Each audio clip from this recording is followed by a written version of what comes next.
પાલનપુર શહેરના તમામ નાગરિકો જેને દર્શન કરવા માટે બાલારામ મહાદેવ જવું હોય, શ્રાવણ મહિનામાં વિશ્વેશ્વર મહાદેવ જવું હોય અને એને જજિયા વેરા જેવો જે મુસ્લિમ શાસકમાં અકબરે માફ કર્યો હતો એવો વેરો આજની સરકાર લગાડે છે। તમે હિન્દુત્વની સરકાર છો અને તમે એમ કહો છો કે અમારે ટેક્સ ભરવાનો જજિયા વેરા જેવો, મહાદેવના દર્શન કરવા માટે ટેક્સ ભરવાનો।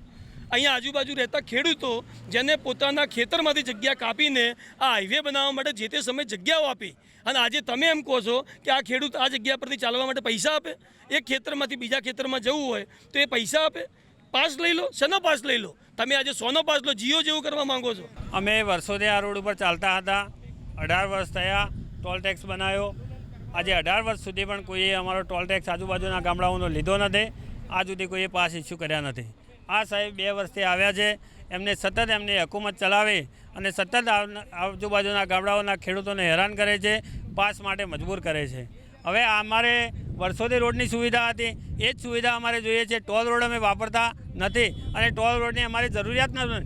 જે જરૂરિયાતવાળા લોકો છે એ ટોલ ટેક્સ ભરે એ સ્વાભાવિક છે અને ભરવો જ જોઈએ, પરંતુ મારા અહીંથી 2 કિલોમીટરના લોકો, 3 કિલોમીટરના લોકો, 5 કિલોમીટરના લોકો ટોલ ટેક્સ ભરવા માટે કે પાસ લેવા માટે મજબૂર છે। આ ટોલ નાકું એ અમને હવે શ્રાપ રૂપ લાગવા લાગ્યું છે અને વારંવાર અમને હેરાન કરવામાં આવે છે। 18 તારીખે અમે મોટું આંદોલન છેડી રહ્યા છીએ। દરેક ગામના ખેડૂતો, અહીંયા 5000 ખેડૂતો ઉપસ્થિત થવાના છે અને આખું મેપ સાથે અમે કાર્યક્રમો આવનાર સમયમાં ખૂબ મોટા કાર્યક્રમો આપવાના છીએ। જ્યાર સુધી ખેડૂતોને ન્યાય નહીં મળે ત્યાર સુધી અમે જપશું નહીં। આ સાહેબ પોતાની મનમાની ચલાવે છે કે છેલ્લા 18 વર્ષથી આ ટોલ નાકો ચાલુ છે।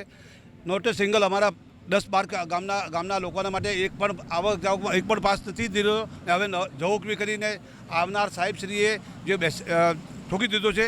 પણ હું આપને યાદ અપાવું છું કે ગડકરી સાહેબ જે સેન્ટરના મિનિસ્ટર છે એમને પણ જાહેર કર્યું છે કે 20 કિલોમીટર રેન્જમાં ટોલ ફ્રી આપવામાં આવે છે અને સર્વિસ રોડ તમને આપવામાં આવશે। એનો અમલ થાય એ રીતની અમારી ન્યાયિક ગાંધી માર્ગેની અમારી 18 તારીખની આજુબાજુના ગામડાના અમે હજારો માણસો ભેગા થઈ, ખેડૂતો ભેગા થઈ, કદાચ અમારા ઘરેથી ઢોર ઢોકર લઈને આવવું પડે તો ઢોર ઢોકર લઈને આવીશું।